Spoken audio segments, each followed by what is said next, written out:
Hello and welcome to Pisces Moon Astrology. I'm your astrologer, Kate Leonard, and I'm excited to explore the stars with you. Hi everyone, welcome to the week of August 31st through September 7th. I'm actually going a day over this time because, of course, the eclipse is on the 7th.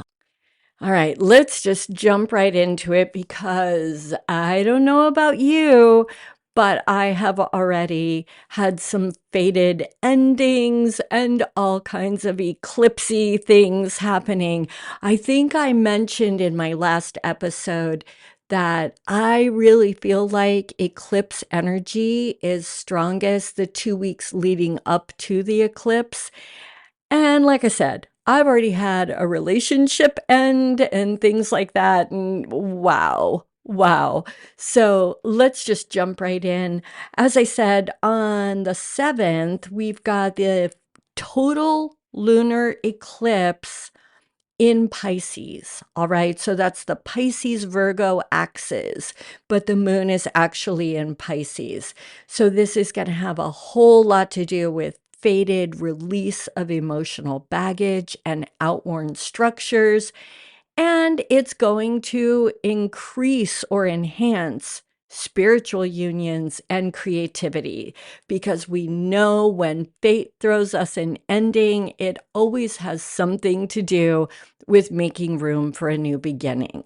So that's what we're talking about. And yeah, before we get into all the details, just let me say thank you so much for being here. Thank you for listening to the podcast. I truly appreciate you.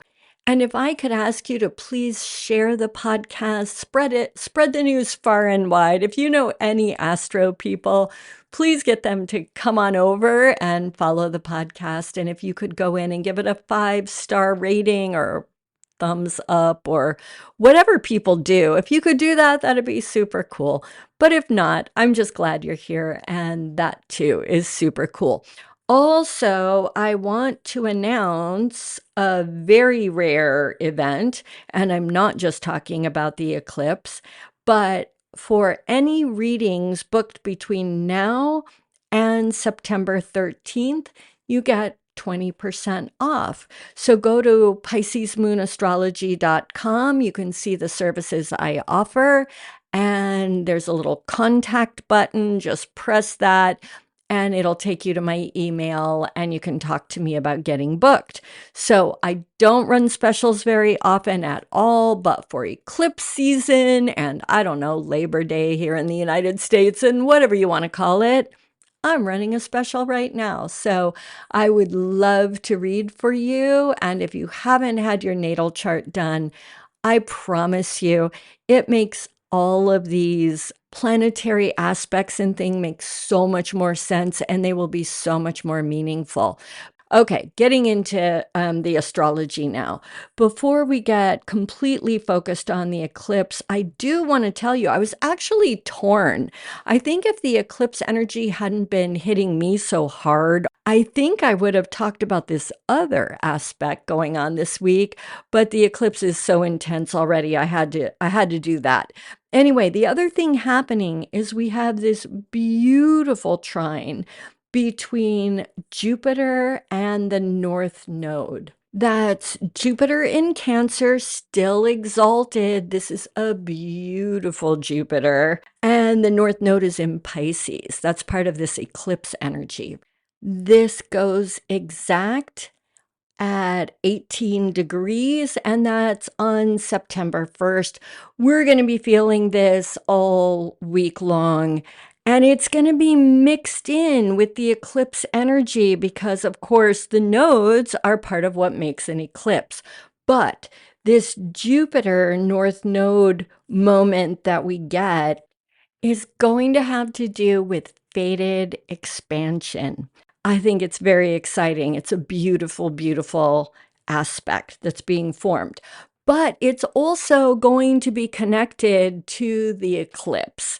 Okay, so let's get into the main event. It's big. It's very big. Like I said, I've already been feeling it. And an eclipse occurs when either a new moon or a full moon is connected, is very, very close to the north and south lunar nodes. And we know where the nodes are. That's where destiny is. That's where fate is. And what happens during an eclipse is it's like a jolt of energy. We are forced down our path. We are sort of given a giant kick in the behind to get going in the right direction. Let me try to be clear here. It is always one of those times where when we look back, we're like, yeah, thank goodness that happened because I was carrying around all kind of baggage that I had to let go of or whatever. I was not on the right track exactly. And it usually involves that we've been clinging to something, a person, a job, a situation, a home, a friend. It doesn't matter. It depends on what house is being affected. But we're usually clinging to something that is outworn, that needs to go. And the eclipse is like, yeah, I got no more time for you. I got no more time for this. You got to get moving. Fate is calling. Destiny is calling. So we do look back and go, yeah, that was a turning point in my life. It was for the best, all of that. But I do have to say that the going through it is not always that much fun. Now, definitely it hits some people and some signs harder than others. I should say it hits some charts harder than others. If you have your sun, moon, or rising in Virgo or Pisces, boy howdy, you're going to get hit. You might guess from the name of my business that I am a Pisces moon. It's in my 11th house. That's friends. That's my tribe. And this eclipse is hitting me exactly on my moon. Moon, one of the things is emotions. This eclipse has a lot to do with letting go. And in the house of friendship, guess what happened to me this week? That's all I'm going to say because I don't want to talk about it, even though I've just been talking about it. But you get how you put this together. Oh, and another thing before I get into all of the details about how this is going to play out, this has been going on. This eclipse cycle actually started in 2024, and it's going to finish on February 20th, 2027. That's when we're going to have our final Pisces-Virgo eclipse. All right, so this is like so many other things that we've been talking about this year that we're going to get a jolt now with this eclipse. We're going to get a jolt later on this month, although not as strong because the solar eclipse coming later this month is a partial. So we won't be feeling that as strongly. But anyway, this is not like a one and done. This story is going to play out as we move through the whole eclipse cycle. What I am not saying is that if you lose a job, a person, a situation, a home, whatever it is, this week, I'm not saying that person, thing, whatever, is going to come back. Could it happen that there's some back and forth? It could. More often than not, with eclipses, though, we learn a lesson as we go past one eclipse. We take a step down our path of destiny. We move forward a little bit. And then when the next eclipse comes, we course correct a little bit more. It usually isn't the same as like retrograde energy, where we go over a thing, and let's say we have a breakup, and then we retrograde and we get back together, and then we go over it for the final time, and then we break up for real, right?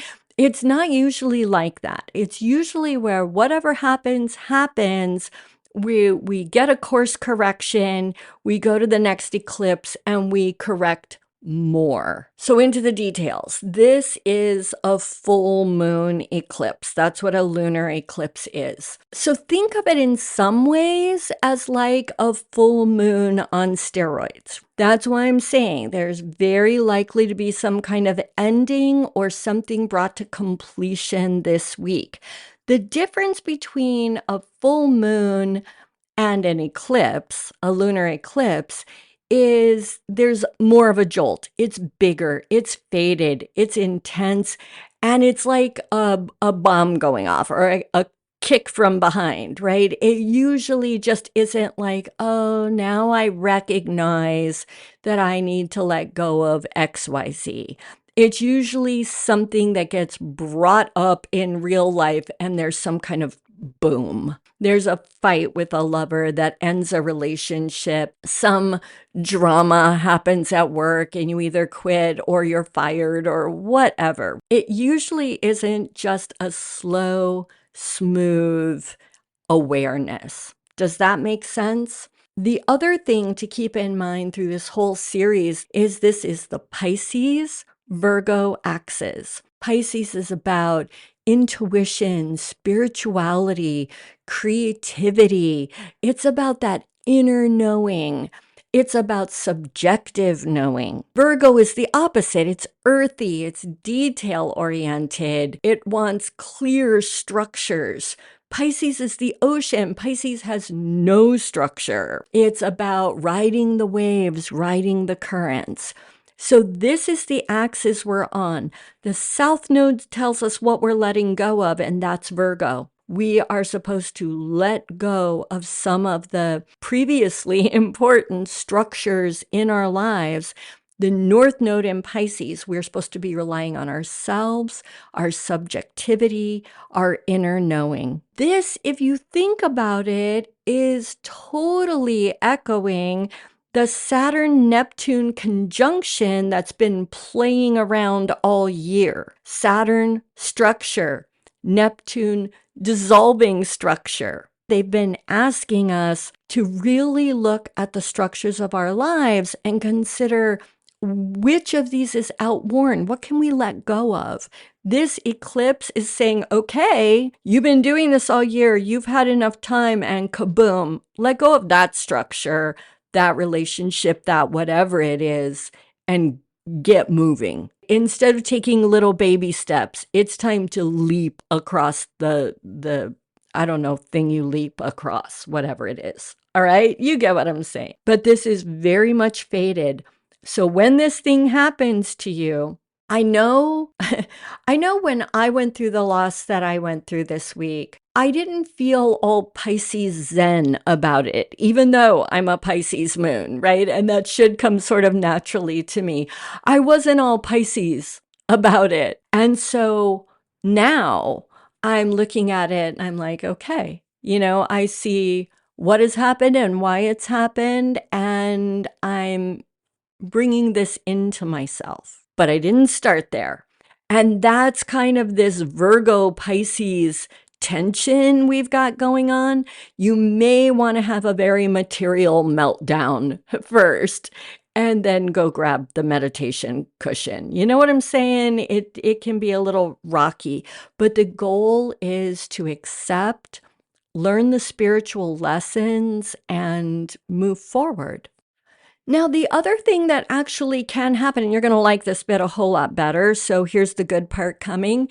We may also be meeting people or finding new opportunities that come out of, who knows where, right? They just spring up in front of us that are also faded. We could very much find that we're ending certain things, but other faded beginnings are already coming in, because that North Node in Pisces is where the moon is. That's the growth place. So it's really supercharged. It is very possible that you break up with somebody on Tuesday and on Thursday meet somebody new that feels very, very soul connected. I'm not saying that's going to happen to everybody. It certainly hasn't been my experience this week, but it very much could. So fated beginnings can also come about this week. It depends a little bit on just kind of how it's hitting your chart. And I guess it also depends a little bit on how long it takes for each of us to process whatever it is. But no matter what, do not despair. The fated beginnings are coming. I promise you they are. Okay, in addition to all of that, I wanted to throw out there that Pisces is like the waters of creation. Think the water that existed before the world was spoken into being. Think the amniotic fluid. Is that what it's called, where babies are floating around? You know what I'm talking about. Think about those waters that we're floating in as we're becoming little humans. There is something deeply creative about this area of life that's going through expansion. So for creatives and artists and writers and all those people, this is going to be a time to really access those deep, deep wells of creativity, that connection with the universe, or that connection to higher mind, where the art, whatever it is, just flows. But if you're not that kind of artist, think about being the artist of your life. This is the energy that literally spoke the world into being, right? So think about not living a life that's defined by some kind of external rules.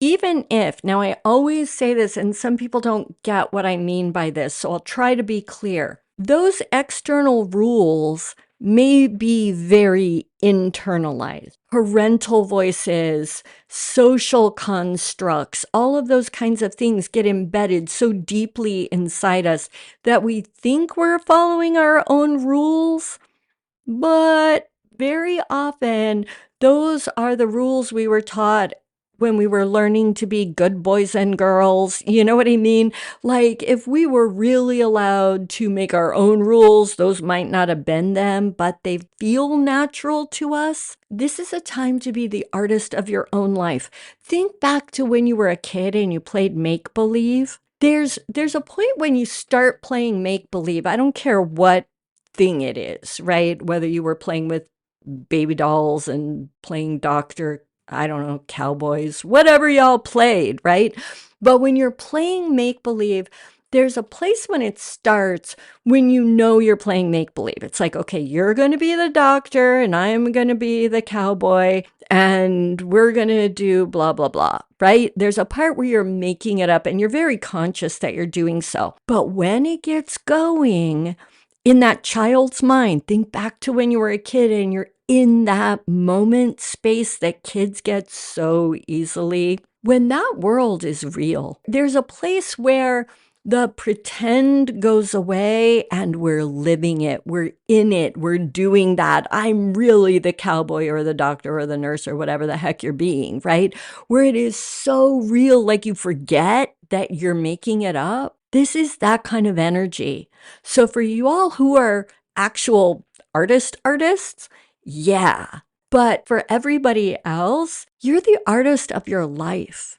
If you were make believing it, what would it look like? What would your role be? What environment would you be in? Would there be fairies and mermaids?